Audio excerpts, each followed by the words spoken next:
Hello, and welcome to this week's episode of KCAT News. This week, reporter and Chayton Fonesteel will be giving us information on the final schedule for next week. Andrew Burgos is catching up with Drew Ellis and Kira Parks about the All-Tourney. Caleb Perkins will be talking to us about the alma mater. Gabe Daniel will be recapping the sports that went on this week. And on Sip and Tea, Emma Seville and Sean Neptune talked with Anya Mitchell, Kenny Cunningham, and Carson Springer about the holidays. I'm Santa Burgos. And I'm Emma Seville, and KCAT News starts right now.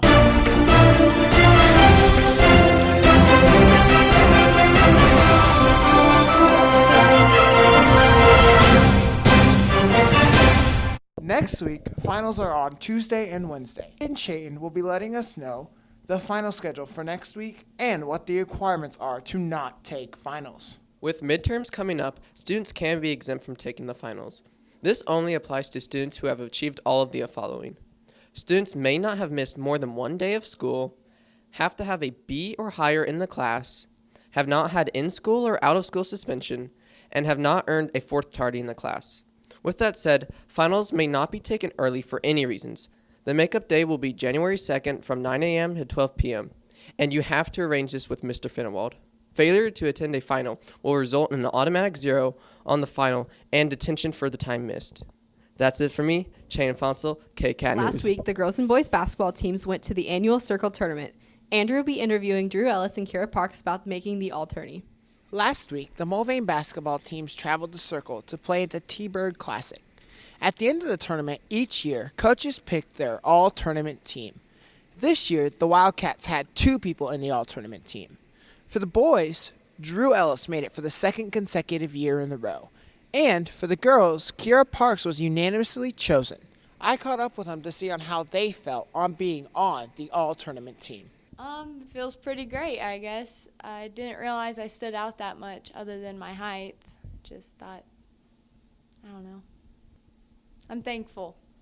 It's nice just to see like all the hard work has paid off throughout the last 2 years. Great job, guys, for showing everyone your Wildcat skill. That's all for me, Andrew Burgos, KCAT News. Everyone knows our high school alma mater. Caleb will be talking with the creator that made our alma mater, Mr. George Daniels.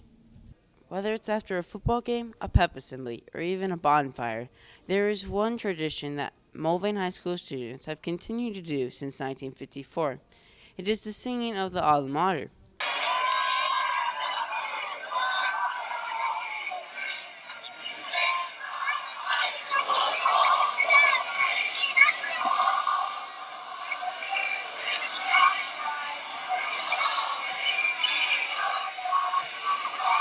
The alma mater is a Latin phrase that refers to a person's formal school or university, and it's used as a reference of loyalty to that school. The Mulvane alma mater was written by a 1955 Mulvane graduate by the name of G.C. Daniels. The alma mater came because of the band teacher in 1954, Mr. Walter Ford. The school needed an alma mater, so he hosted a competition for the entire school. The band director was a man named Walter Ford, and he was there for 2 years in 54, 55, and he was a good band director. He was really good at bringing our band back from a dismal year before. The year before, our band was pretty bad, and Mr. Ford came in and kind of got new life going into the band, and we had a very successful year that year. But he said, we really need an alma mater, and so that's why they started that school contest. And it took me most of that English class, and then I spent a little bit of time in trigonometry class finishing up, and I asked the English teacher a couple of questions on words that I could use, like, for instance, at the end of it, I'd talk about or. I couldn't say over, it wouldn't fit the music, so I said, is that an appropriate word to use the abbreviation for over, which is O''er. She said, sure. Yeah, that's been used in literature before, so you can do that. So that kind of solved that problem. And the rest of it, I wrote it as I felt it, and I guess luckily I was awarded the prize for writing the alma mater for that year anyway. And it was introduced at homecoming in the fall of 1954 by a classmate who sang it over the loudspeaker. And it's held up, I guess, for 64 years now. And it was fun doing. I got a pair of cufflinks for writing it. So, big prize. And that's kind of the story of it. Daniels wrote the words to the alma mater to the music of a song that the band had already known. The tune, it was in a band book that we played a lot of marches out of, and it was called College Songs. I don't know, it might still be in the library down there. And the particular tune was Carmen, Ohio. Daniel credits the influence of his band teacher for encouraging his students to support their school with the writing of the alma mater that honors Mulvane. There's a man named Walter Ford, and he was there for 2 years in 54, 55, and 55, 56, and then Ted Powers started in 1956, 57. So he was there for 2 years, and then Mr. Powers came, and he was band director for many years after that.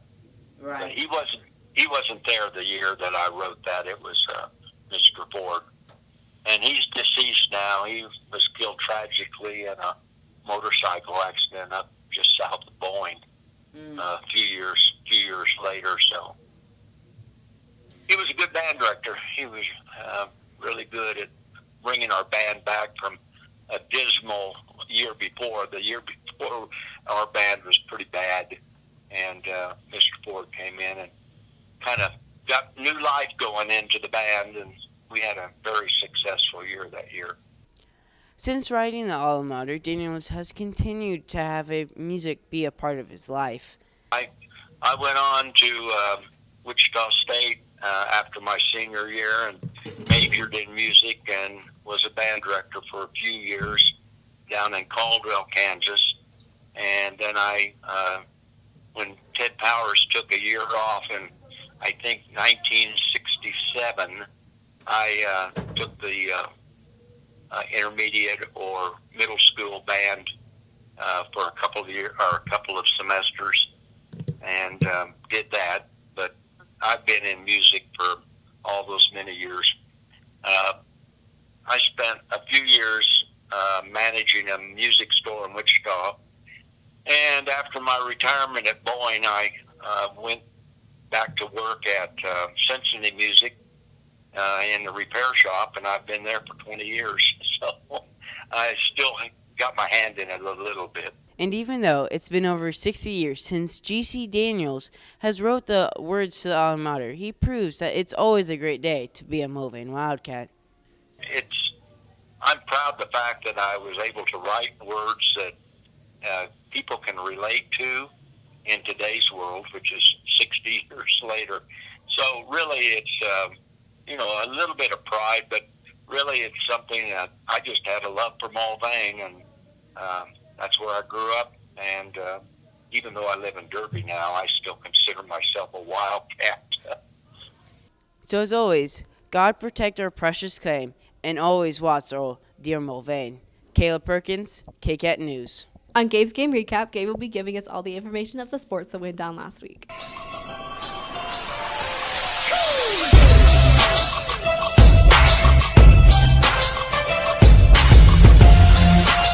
Thanks, Emma. The wrestling team was in action on December 6, hosting the Rose Hill Rockets. The Cats fell to the Rockets 33-40. Then on December 8th, they were in action with the varsity tournament in Wellington.